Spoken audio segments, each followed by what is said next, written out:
Do you want to know how to search across Notion? Then this video is for you. Hey guys, welcome back to our channel app tutorial. On today's video, I'm going to show you how to do it in very few seconds. Well, go ahead and open your preferred web browser, then type in notion.com. Once you do that, go ahead, look for the login option, type in your credentials, then sign it into your Notion account. Now, once you have signed in, on the left side of your screen, you're gonna see options like search, Notion AI, home, inbox, etc.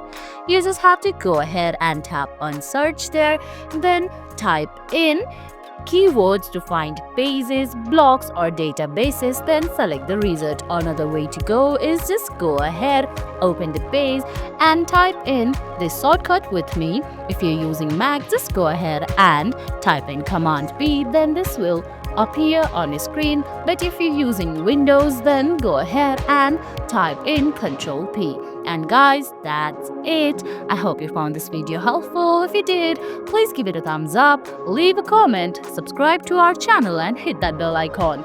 See you in the next video. Thanks for watching.